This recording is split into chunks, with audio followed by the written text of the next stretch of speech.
Preposterous kung tawagin ng impeachment court ang mga ulat na nangangalap na ng boto si Presiding Officer Francis Escudero laban kay VP Sara. Ang detalye sa agenda report ni Hannah T. Nangangalap umano ng boto si Presiding Officer Chiz Escudero para makonvict si VP Sara. Sabi sa report ng politico.com.ph, dahil short ng 3 boto ang 13-member Senate Majority Block pagdating sa conviction, sinubukan umanong kumbinsihin ni Escudero ang ilan sa minority, kabilang ang magkapatid na Villar, si detained Senator Jinggoy Estrada at Senador Loren Legarda. Sabi ni Senate Impeachment Court spokesperson Attorney Reggie Tunggol, totally untrue ito. Malabo raw itong mangyari, gayong mahaba pa ang tatahaki ng impeachment trial. Nasa pangalawang reklamo pa lang ang tinatalakay ngayon ng impeachment court at nasa higit 50 days pa bago mangyari ang botohan.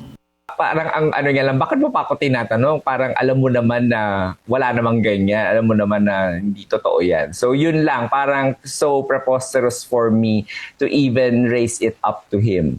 Hindi na rin bago ang mga paratang laban kay Escudero. Dati na siyang naharap sa issue kaugnay ng flood control kickback scheme noong siya pa ang Senate President.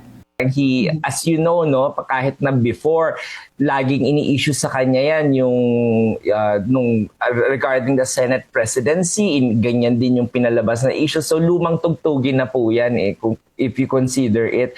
And any person pwedeng anuman, basta i-allege mo lang, parang yan na yan. Kailangan daw na ang nag-aakusa ang magpatunay ng alegasyon, hindi ang akusado. Nanindigan naman ang Senate Impeachment Court na 16 votes pa rin ang required para i-convict si VP Sara. Sa harap yan ng panawagan ng House Prosecution na i-revisit ang threshold na ito dahil may mga senador umanong hindi sumusulpot sa trial. Hindi po umaakto ang impeachment court for the convenience of either the prosecution or the defense. It is acting to uphold the due process requirements under the law. May basihan daw ang 16 votes na nasa konstitusyon. The framers of the Constitution ensured that mahirap talaga dapat makapag-impeach ng isang impeachable officer because the impeachment court will necessarily cancel the mandate of the people who elected the impeachable officer. That's why it is made extra hard.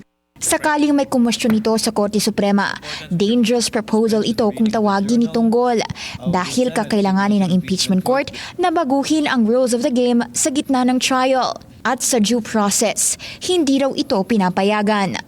Para sa agenda, Hannah T. Bilyonaryo News Channel. Manatiling nakatutok sa Bilyonaryo News Channel. Sumubaybay sa aming social media accounts at mag-subscribe sa aming YouTube channel para sa mga bago at eksklusibong balita.